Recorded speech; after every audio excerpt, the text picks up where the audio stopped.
Bene ragazzi, buongiorno. Oggi introduciamo un nuovo argomento nella nostra trattazione della storia medievale. La mia piccola gatta Sophie ci fa da portafortuna. Parliamo oggi delle monarchie feudali, l'embrione di quelli che saranno gli stati nazionali europei. Proprio all'inizio parliamo di monarchie feudali, non certo di monarchie nazionali, perché il re e il sovrano è molto debole, riceve dagli altri principi del proprio Stato, non possiamo neanche chiamarlo Stato, del proprio regno, riceve un omaggio feudo-vassallatico, ma poco di più. Sono sovrani che all'inizio non controllano affatto il territorio. Sofia è stanca, forse vuole andare a dormire, quindi vi saluta, la lasciamo andare.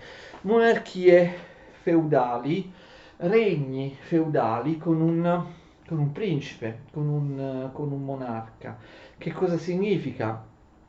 Monarchie feudali nella storia dell'Europa tendono a diventare sempre più forti. All'inizio il re è soltanto un feudatario, un nobile come gli altri, un primus inter pares, che non ha nessun modo di controllare davvero tutto il territorio del regno. Pian piano però il re cerca di sottomettere gli altri principi e i suoi vassalli, cioè di considerarli dei vassalli, ma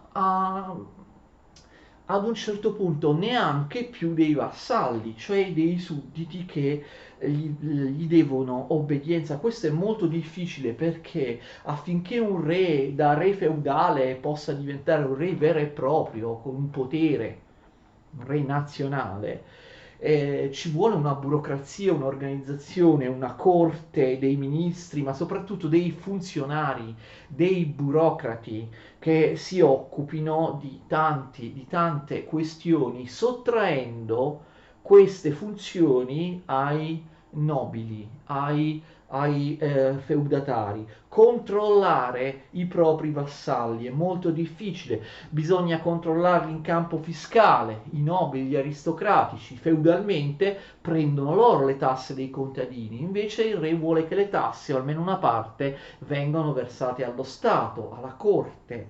Poi in campo militare, questi vassalli erano grandi nobili che avevano eserciti privati, anche potentissimi, si combattevano tra di loro senza ascoltare neanche il consiglio del re, quindi bisogna far sì che il re abbia il sovrano un esercito proprio di mercenari, che non debba più far ricorso ai soldati concessi dai vassalli, quindi cercare di controllarli anche in campo militare, senza più dover prendere le truppe appunto dagli aristocratici. Campo giudiziario o amministrativo, no? E all'interno del proprio territorio ogni principe, anche se giurava fedeltà vassallatica al sovrano, faceva le proprie leggi, ma in particolare aveva il diritto feudale di giustizia, sia la bassa giustizia per i crimini più lievi, sia l'alta giustizia per i crimini più gravi, come l'omicidio. Poi lo vedremo anche in molti altri argomenti, questo, facendo anche singoli esempi di sovrani che in qualche modo pian piano sottomettono gli altri aristocratici, i loro vassalli, ma è un processo difficile, continuo, lungo, che va avanti proprio per secoli e che non sempre riesce a ottenere quello che vuole ottenere. Se partiamo con la monarchia feudale francese, questa è una delle più deboli di tutte. Ricordate che ne abbiamo già parlato, no? Quando abbiamo parlato in un precedente argomento della fine dell'impero carolingio. Un re di Francia quale Ugo Capeto, che regna dal 987 al 996, poco prima dell'anno 1000, fonda la dinastia dei Capetingi. Ugo Capeto è il primo re che possiamo dire cerca di diventare più forte, cerca di imporsi, cerca di espandere i propri territori. Però noi abbiamo già visto, no, in un argomento precedente, che dall'887, dall'abdicazione dell'ultimo sovrano carolingio dell'impero, Carolingio Carlo il Grosso, per un secolo i re di Francia erano deboli, erano eletti, ok? Erano eletti, mentre invece Ugo Capeto è il primo che fonda una dinastia ereditaria. Quando la sovranità è ereditaria si trasmette da padre in figlio, da padre ad erede per via di sangue, non è più elettiva, non sono più gli aristocratici ad eleggere il re, allora il sovrano, il re, diventa molto più potente. Quindi con Ugo Capeto inizia la vera storia, possiamo dire, della monarchia francese, che sarà sempre nei primi tempi una monarchia debolissima, molto ma molto più debole, per esempio del coevo impero, Sacro Romano Impero Germanico, dell'impero germanico. Lo stesso Ugo Capeto è il conte di Parigi, viene eletto re di Francia per ereditarietà trasmetterà il titolo ai suoi successori di Francia, ma lui è il conte di Parigi, controlla, possiede davvero soltanto una piccola zona, quella lungo la Senna, la zona Parigi, è il territorio intorno a Parigi. E se noi vediamo già alcuni dei re successivi, per esempio Luigi VI il Grosso,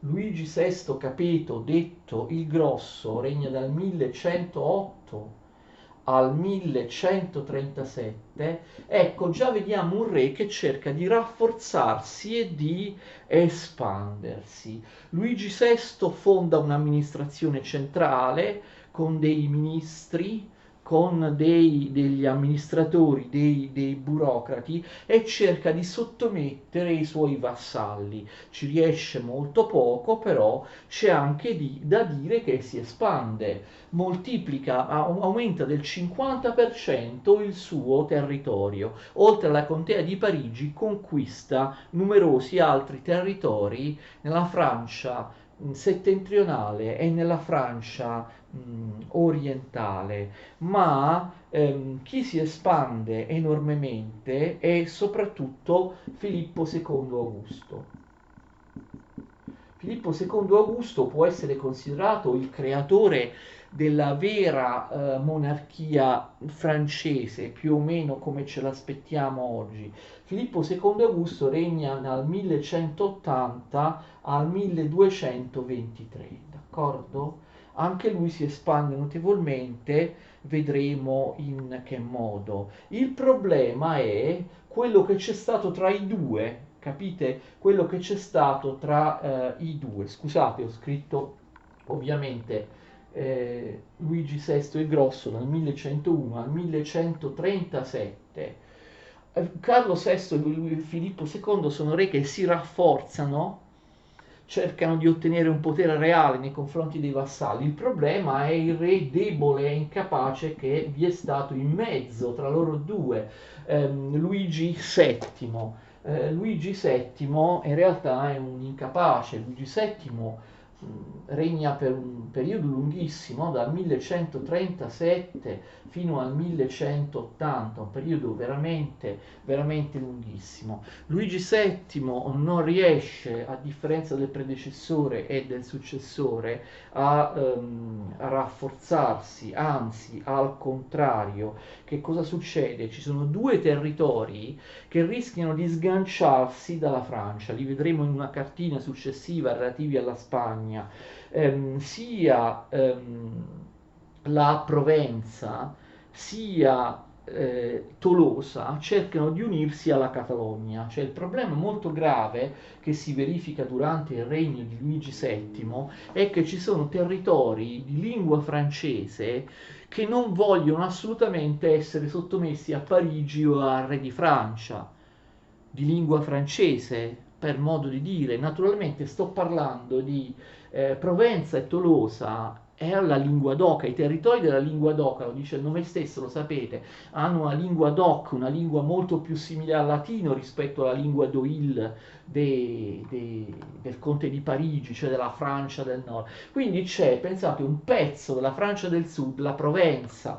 la Provenza e poi la contea di Tolosa, che non vogliono essere sottomessi alla Francia e che fanno? Si uniscono alla Catalogna. La Catalogna dalla Spagna cerca di conquistare anche la maggior parte della costa francese sul Mediterraneo, cioè le province della lingua d'oca. Se questo fosse avvenuto, naturalmente avremmo adesso una Francia che è solo una Francia del nord che non sbocca nel Mediterraneo. Infatti poi questo non avverrà, però inizialmente il problema è che sia Provenza sia la Tolosa si unirono alla Catalogna che diventò, lo vedremo, un regno marittimo con una vocazione mediterranea molto molto forte. Comunque il processo di accentramento e di espansione ricomincia con Filippo II, detto Filippo II Augusto. Lui conquista molti feudi anche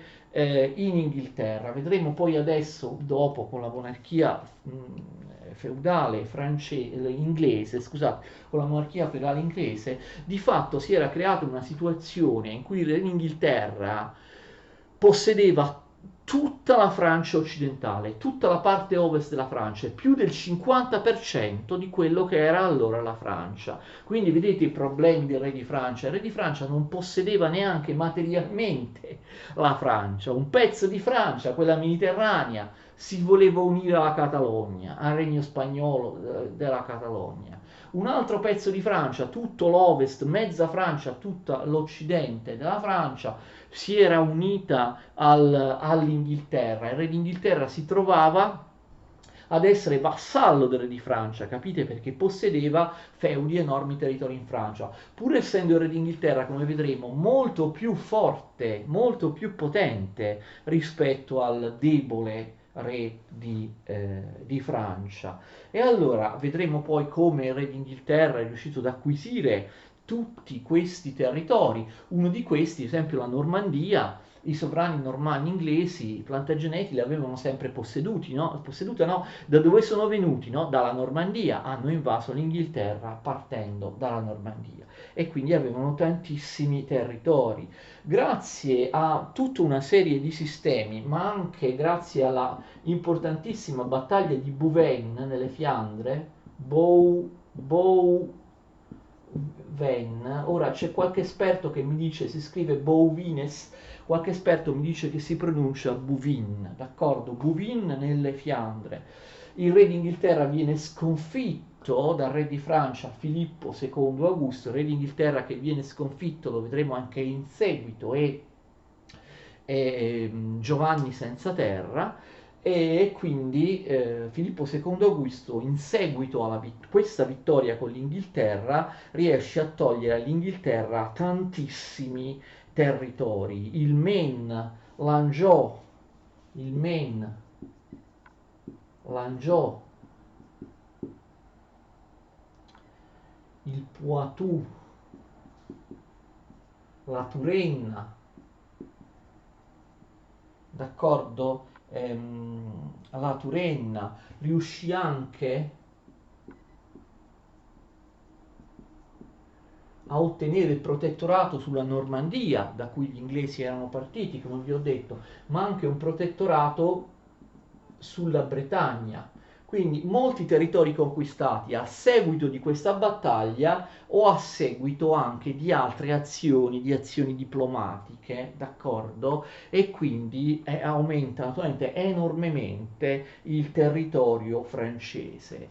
Riesce a recuperare dall'Inghilterra la maggior parte dei territori che l'Inghilterra possedeva in Francia. All'Inghilterra resta quasi soltanto una parte dell'Aquitania e la Guyenne, detta anche Guascogna, quindi grandissima importanza di Filippo II Augusto. Filippo II Augusto riesce anche a organizzare il potere centrale molto meglio, organizza la cancelleria e il consiglio del re, utilizzando come funzionari anche borghesi, funzionari che devono andare nelle province, devono andare nei territori dei vassalli, hanno lo spiacevole compito di dire ai vassalli, qui l'amministrazione la organizziamo noi, in nome del re, le tasse le prendiamo noi in nome del re, i processi, la giustizia la gestiamo noi in nome del re. Burocrati, ovviamente, funzionari di Stato, li moltiplica Filippo II Augusto. Naturalmente è soltanto un inizio, in ogni caso, anche da un punto di vista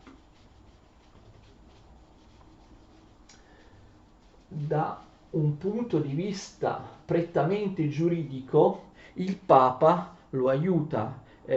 Nel 1202 il Papa Innocenzo III fa un grande favore a Filippo II Augusto, riconosce l'indipendenza del Regno di Francia dall'impero germanico. 1202. L'impero, il Sacro Romano Impero, pretendeva, sia pure debolmente, anche se ovviamente non l'aveva mai occupata, pretendeva l'imperatore tedesco di avere anche la Francia. Nel 1202 ufficialmente, di fatto era già così, ma anche ufficialmente per decisione del Papa, la Francia si autonomizza dall'impero, dal Sacro Romano Impero, che quindi diventerà sempre più un Sacro Romano Impero solamente germanico, d'accordo?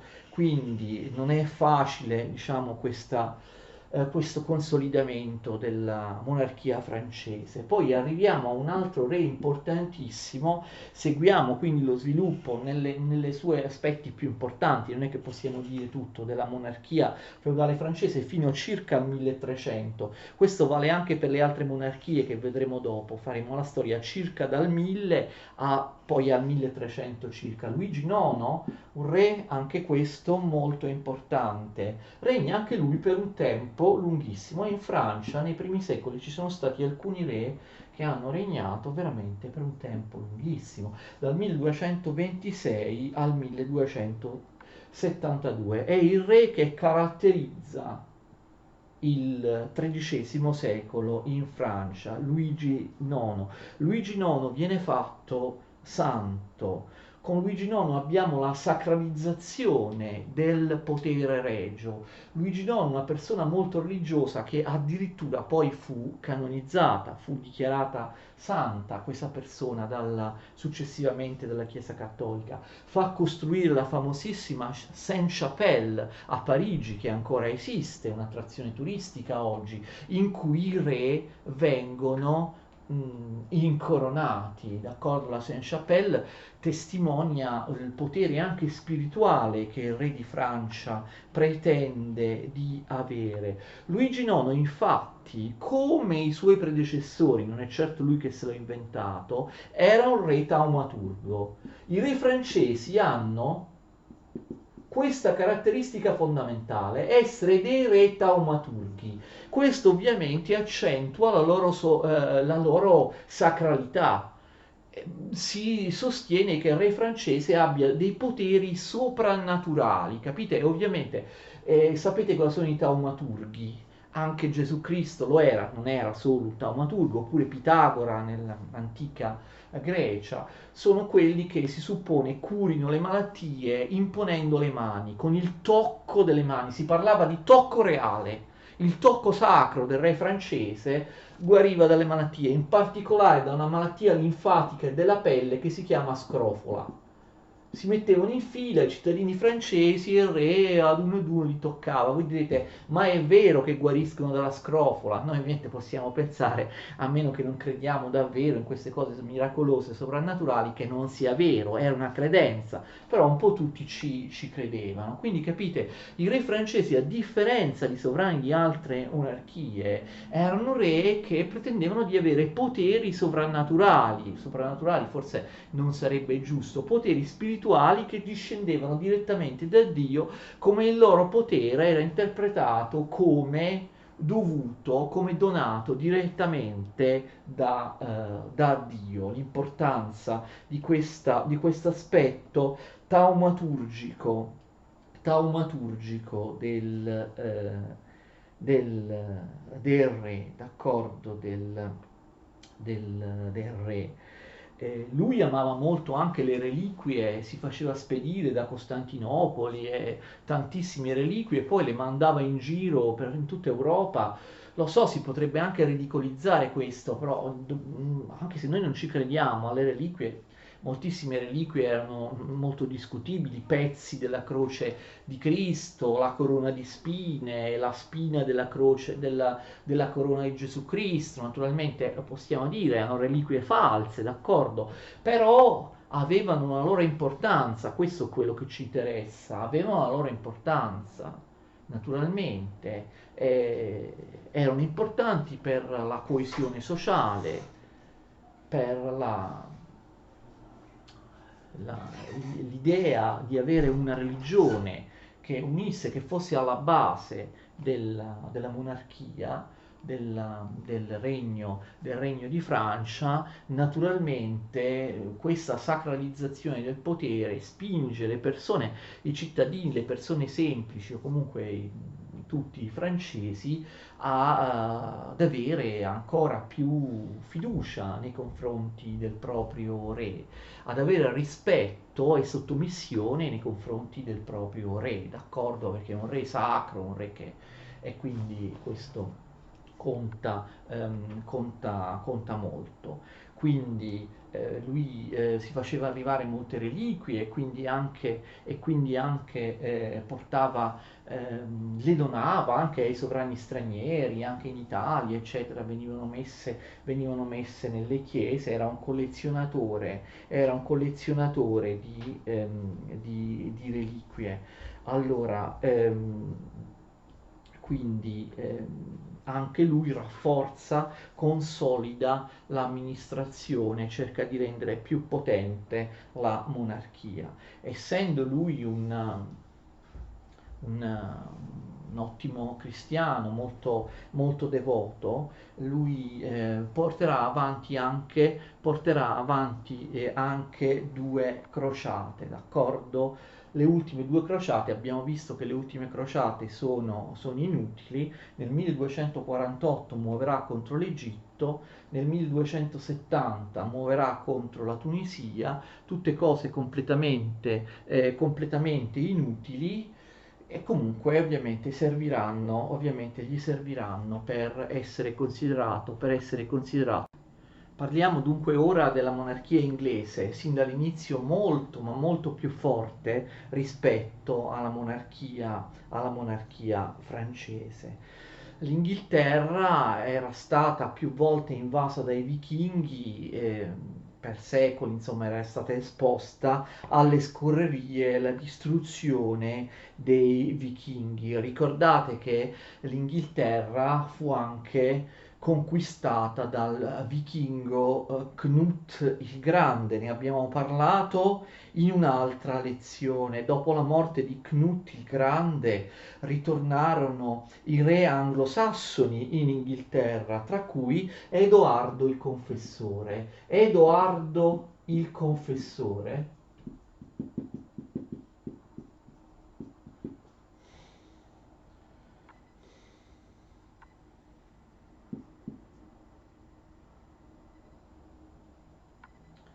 Edoardo il Confessore regna dal 1042 fino al 1066, d'accordo? Però alla sua morte c'è un problema di successione,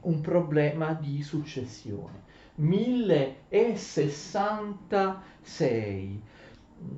Il duca di Normandia in Francia, che era in realtà un vichingo, un normanno danese, no? I normanni avevano conquistato quella che ancora oggi si chiama la Normandia di fronte all'Inghilterra sulla costa atlantica della Francia, quindi il duca di Normandia, Guglielmo, rivendica a sé il regno d'Inghilterra. Perché? Perché Guglielmo, duca di Normandia, Normandia ovviamente nel territorio francese, è il nipote di Edoardo il Confessore e quindi dice il trono d'Inghilterra spetta a me. Ovviamente gli anglosassoni non sono d'accordo, Aroldo II non è d'accordo.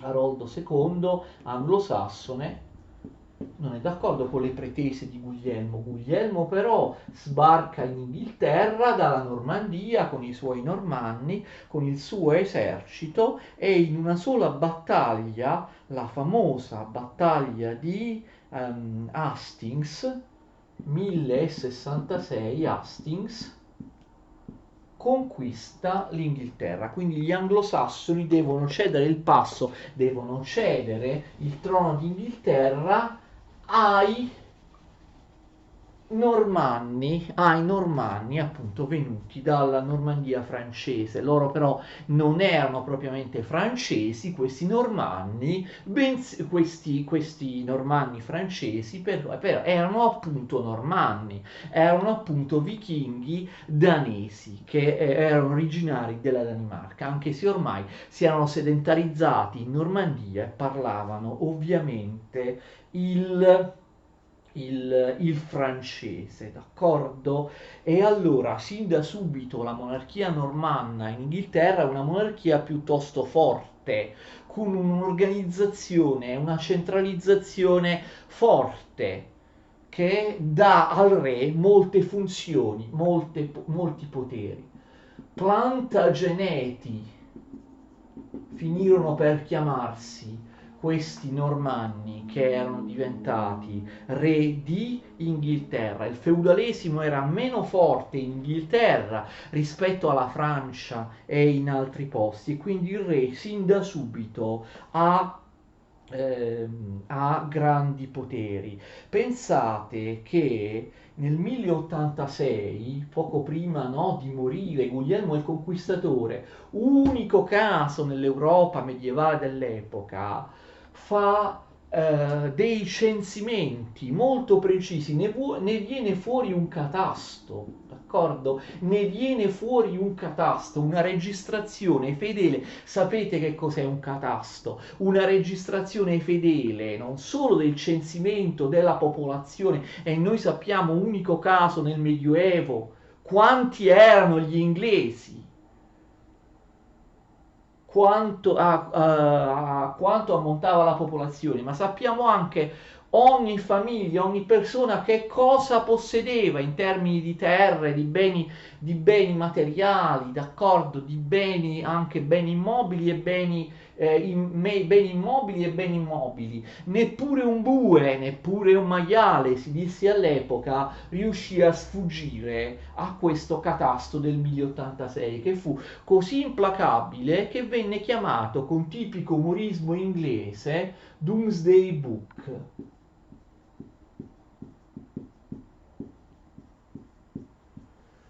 Il libro del giorno del giudizio, in realtà erano due enormi libroni, d'accordo? Guglielmo il Conquistatore, Guglielmo I, Plantageneto e i suoi successori d'Inghilterra utilizzano dei funzionari che ottengono molti poteri, che si chiamano sceriffi. Ok? Sceriffi perché? Perché ognuno di loro si occupava di una contea che in inglese si dice shire.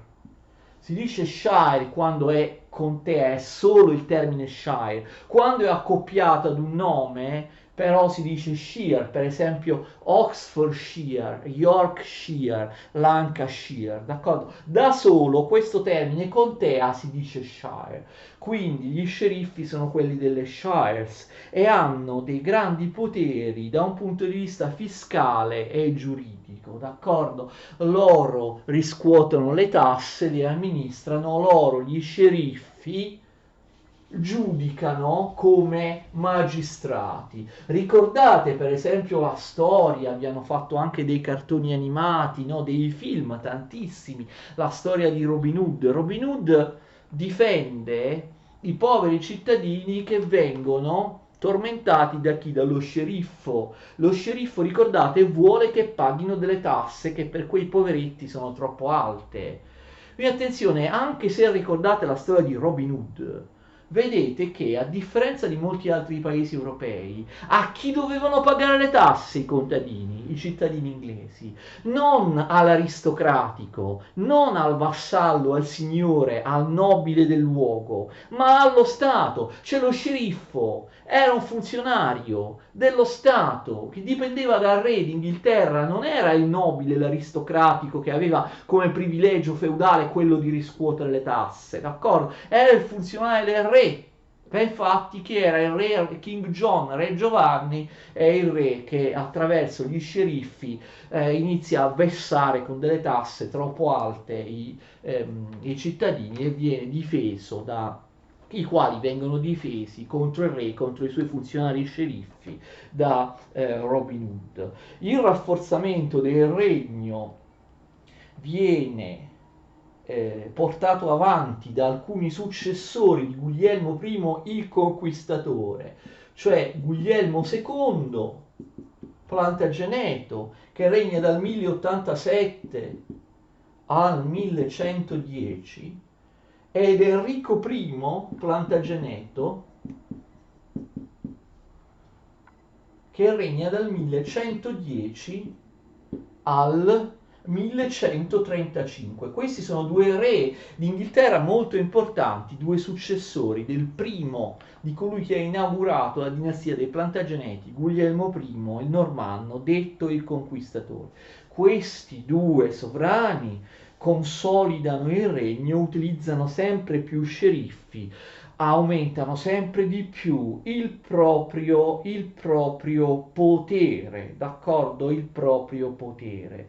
Ma il re veramente forte, che noi abbiamo già visto, realizza un'importantissima espansione in Francia, è Enrico II. Questo è un sovrano veramente importante. Enrico II Plantageneto dal 1154 regna fino al 1189, un periodo piuttosto lungo.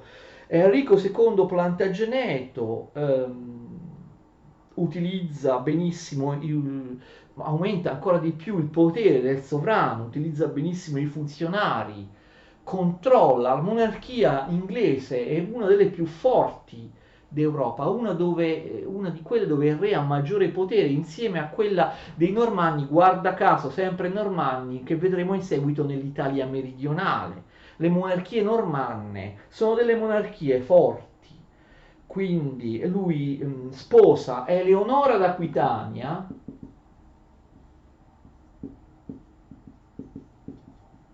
attenzione, che era stata ripudiata da re Luigi VI di Francia, di cui abbiamo parlato in precedenza, e attraverso questo matrimonio acquisisce vastissimi territori che noi abbiamo già citato in precedenza parlando della monarchia francese, d'accordo? Vastissimi territori, la cosiddetta Grande Aquitania nel centro e nell'ovest della Francia, tantissimi altri territori, la Normandia già ce l'avevano, la Bretagna, la Guascogna e così via. Quindi Enrico II Plantageneto si trova a essere, come i re precedenti, ma con molti territori in più, si trova a essere anche lui vassallo del re di Francia, controlla un po' tutto, non solo la giustizia, l'esercito, le tasse, eccetera. Lui addirittura vuole sottomettere anche la Chiesa, infatti sarà accusato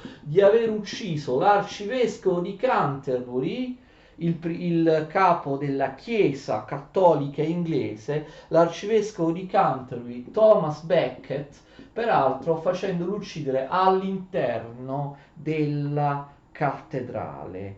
E quindi abbiamo già parlato dal punto di vista della Francia dell'importantissima battaglia di Bouvines nelle Fiandre 1214. Abbiamo detto che la Francia perde lì e ovviamente perde. Scusate, che la Francia vince con Filippo II Augusto e chi perde, in realtà, chi perde tutti questi territori è il successore di Enrico II, cioè Giovanni I detto senza terra. Giovanni I Plantageneto,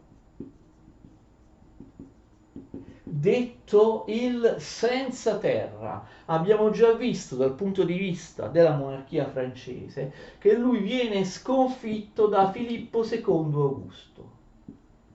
La battaglia è anche un risvolto europeo che non riguarda Francia e Inghilterra, bensì l'impero germanico. Infatti, Giovanni I Plantageneto, ehm,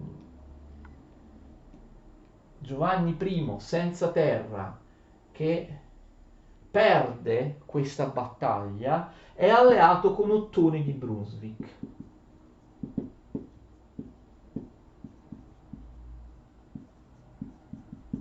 Mentre invece Filippo II Augusto, il re francese che vince questa battaglia, è alleato con Federico II di Svevia. Ottone di Brunswick e Federico II di Svevia stavano rivaleggiando per chi dovesse essere l'imperatore di Germania. Ovviamente Filippo II vince e quindi il risultato della battaglia di Bouvines non è soltanto che Filippo II Augusto, come abbiamo visto, recupera tutti i territori inglesi, quasi tutti i territori inglesi in Francia. Giovanni I resta appunto senza terra. Ma ha anche un'altra conseguenza. Federico II di Svevia, alleato con il vincitore, re di Francia, diventa l'imperatore di Germania, mentre Ottone di Brunswick, alleato con il perdente, il re inglese Giovanni senza terra, ovviamente viene scalzato sul trono del Sacro Romano Impero da Federico II di Svevia. Naturalmente ripeteremo questa circostanza parlando delle vicende di Federico II di Svevia. Quindi Giovanni I Plantageneto, Giovanni senza terra, nel 1214 perde moltissimi dei territori in Francia. Resta all'Inghilterra, come abbiamo detto, soltanto una parte dell'Aquitania, ma soprattutto la zona nel sud-ovest atlantico della Francia, della Guyenne, detta anche Guascogna. E quindi che succede? I baroni, i nobili inglesi ne approfittano l'anno dopo, nel 1215, per costringerlo a firmare un documento che concede molti privilegi appunto, ai baroni, agli aristocratici, ai nobili inglesi. Un documento di eccezionale importanza nella storia, si chiama Magna Carta. Possiamo pronunciarlo più correttamente Magna Carta Libertatum, d'accordo? La grande carta delle libertà.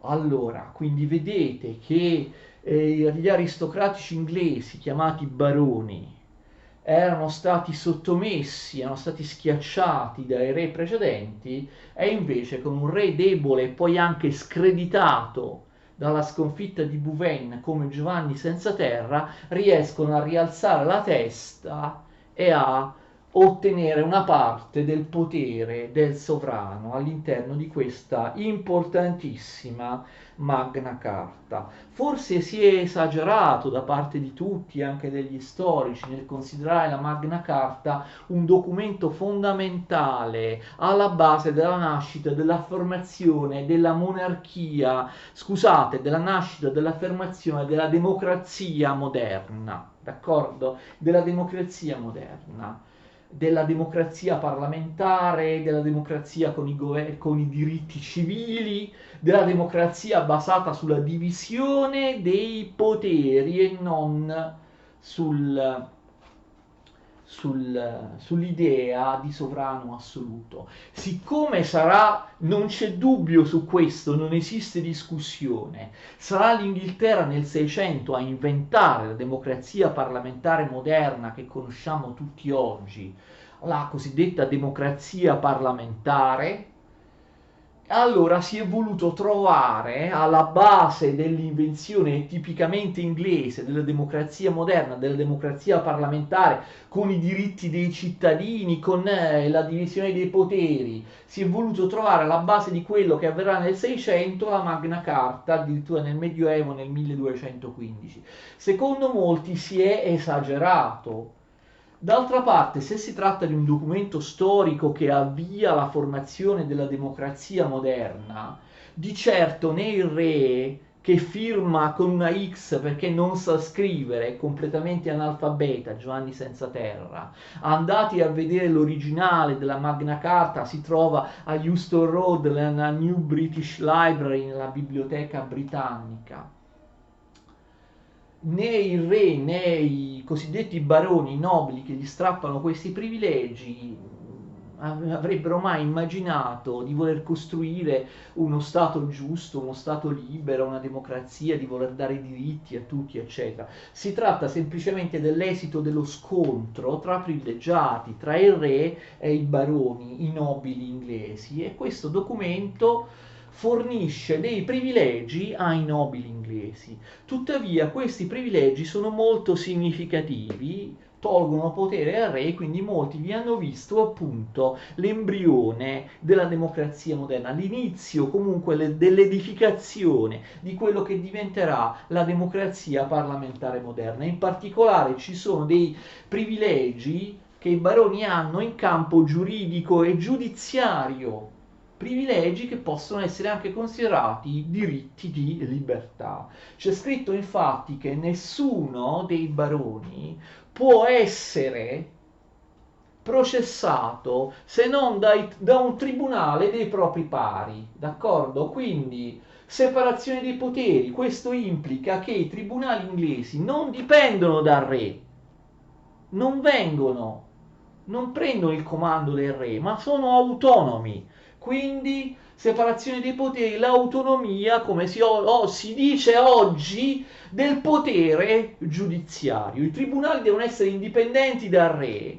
Va bene che questo era un privilegio che andava a favore soltanto dei baroni, dei nobili, però poi successivamente sarà esteso anche ai borghesi. Bisogna essere processati da un tribunale indipendente, non da un tribunale che dipende dal sovrano, quindi si può essere processati soltanto dai propri pari.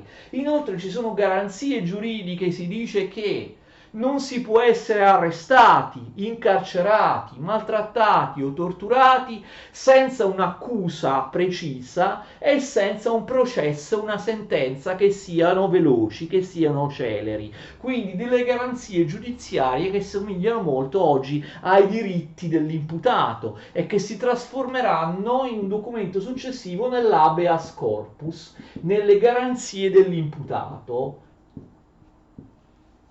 per l'arresto, per la detenzione, per il processo e così via. Quindi molti dicono da qui nasce, capite, la autonomia del potere giudiziario, i magistrati indipendenti dal sovrano.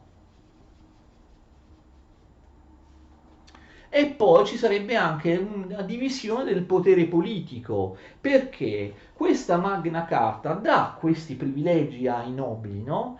Ma attenzione, si finisce anche per istituire una vera e propria istituzione, un consiglio di questi, un consiglio di questi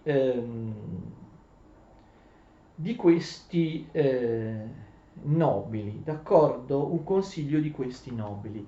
Abbiamo questo consiglio che poi si trasformerà nel Parlamento inglese.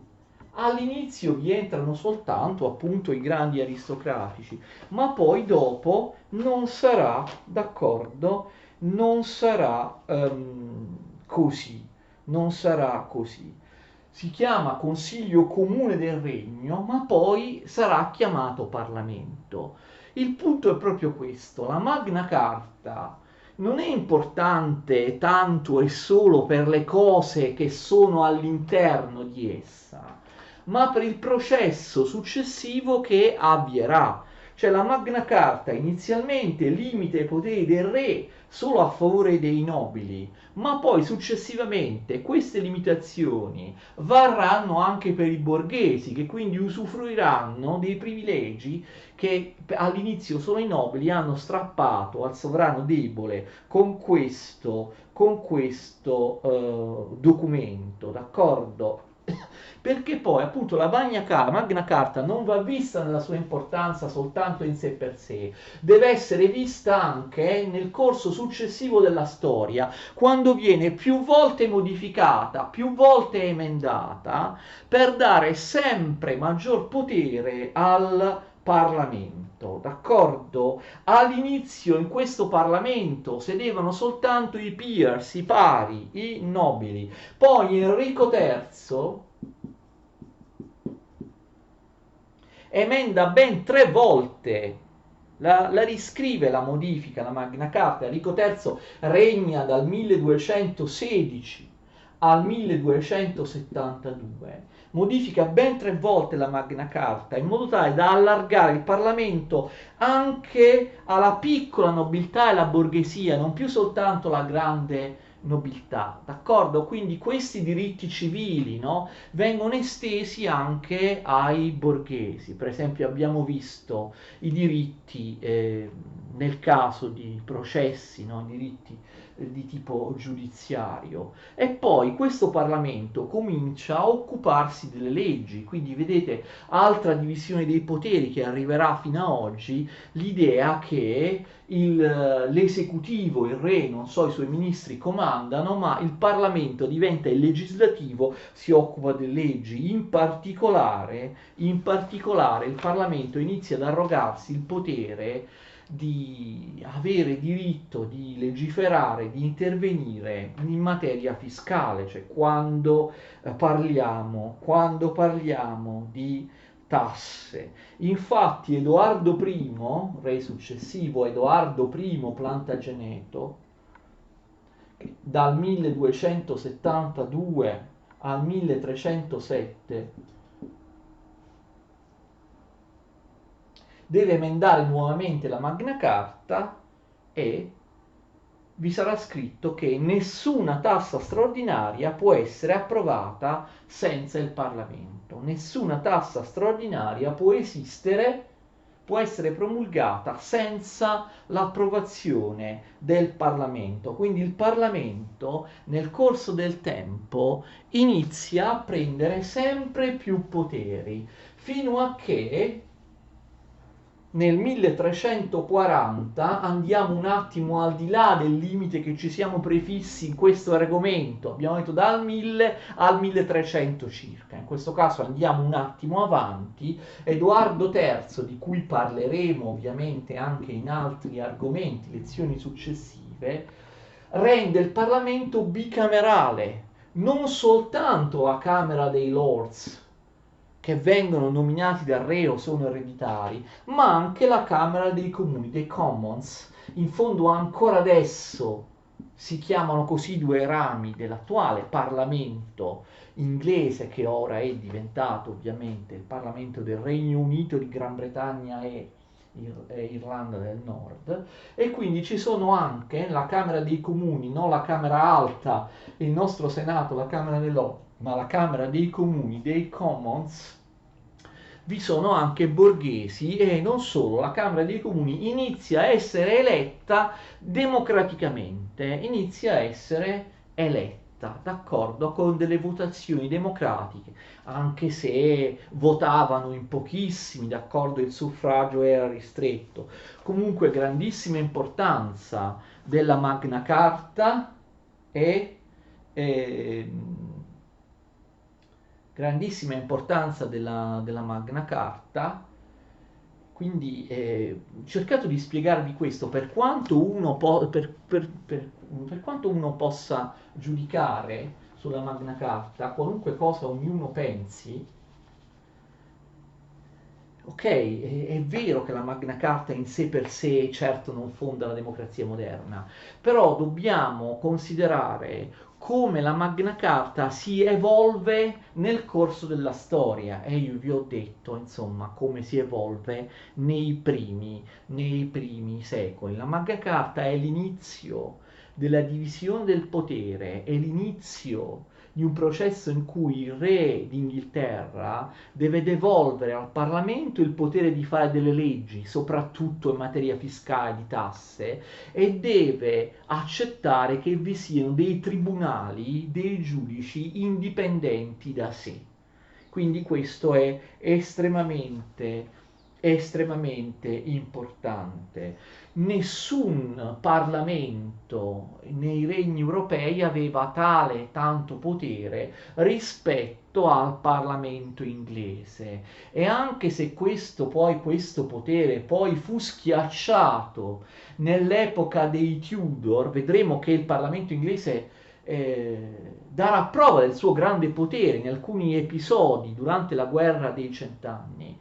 È vero che poi il Parlamento inglese sarà schiacciato dall'assolutismo dei Tudor fino a Elisabetta I, però nel 600 il Parlamento inglese riprese potere, fece, sapete, le due famosissime rivoluzioni inglesi e prese più potere del re e quindi fondò in qualche modo la democrazia parlamentare, il parlamentarismo moderno. Questo non sarebbe potuto succedere nel 600 se il Parlamento, almeno sulla carta, non avesse avuto già nei secoli precedenti un forte potere. Quindi grande importanza della Magna Carta nella storia dell'Inghilterra, e comunque abbiamo visto la monarchia dei Normanni Plantageneti in Inghilterra, una monarchia molto forte, molto più forte dell'altra di cui abbiamo parlato, cioè della monarchia francese. La prossima volta concluderemo, almeno spero, la nostra rassegna delle monarchie feudali in Europa occidentale, poi in un altro argomento parleremo di quelle orientali molto più deboli, l'Ungheria, la Boemia, la Polonia, la nostra rassegna delle monarchie feudali dal 1000 al 1300 circa in Europa occidentale, parlando della situazione complessa della Spagna e anche di un'altra monarchia forte, quella dei Normanni nel regno di Sicilia e di Napoli. Quindi seguitemi anche la prossima lezione. Arrivederci a tutti.